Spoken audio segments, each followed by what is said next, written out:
السلام علیکم ورحمۃ اللہ وبرکاتہ۔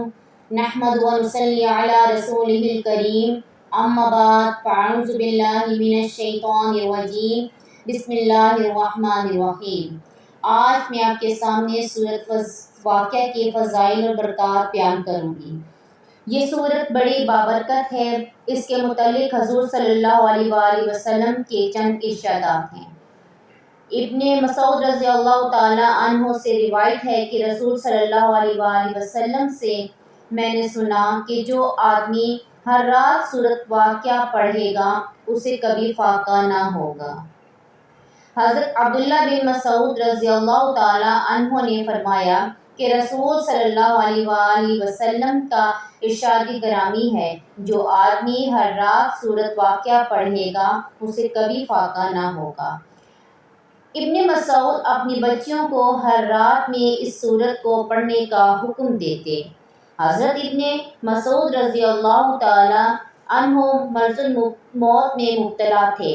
حضرت عثمان ان کی عیادت کے لیے تشریف لے گئے اور ان سے فرمانے لگے کہ اگر میں تمہیں خزانہ سے کچھ عطا کر دوں تو کیسا ہے؟ انہوں نے فرمایا مجھے اس کی کوئی ضرورت نہیں۔ حضرت عثمان نے فرمایا بعد میں تمہاری بچیوں کے کام آئے گا۔ حضرت ابن مسعود نے کہا تم میری بچیوں کے متعلق فقر و فاقہ سے ڈرتے ہو، میں نے ان کو حکم دیا ہے کہ وہ ہر رات سورۃ الواقعہ پڑھا کریں۔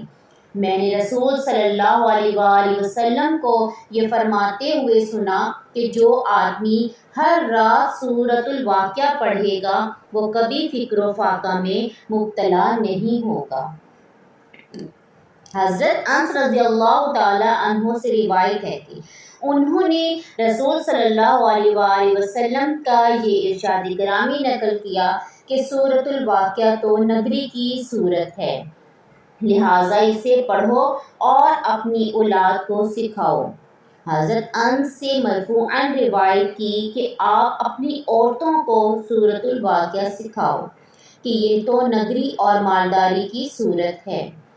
جو شخص اسے روزانہ 41 بار پڑھے اس کی روزی فراخ ہو جائے گی، اور 1 سال تک یہ عمل جاری رکھے، کیونکہ اسے روزانہ پڑھنے والا غنی ہو جاتا ہے اور کبھی فاقہ کا شکار نہیں ہوتا۔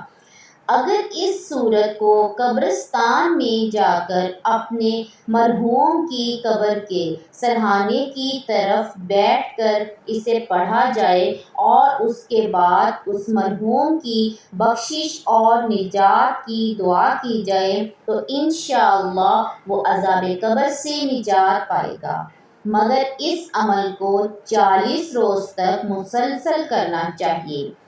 اگر کسی شخص کی پیداوار میں نقصان ہو جاتا ہو تو اسے چاہیے کہ اس سورت کو 3 مرتبہ پڑھے اور بیج بونے سے پہلے بیجوں پر دم کرے اور اس کے بعد ان بیجوں کو کاشت کرے۔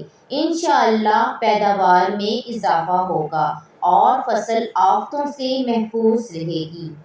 اگر کسی عورت کی ہاں بچہ پیدا ہونے والا ہو تو اس سورت کو تھوڑے سے پانی پر 7 مرتبہ پڑھ کر دم کر کے پلائیں، انشاءاللہ ولادت میں آسانی ہو جائے گی۔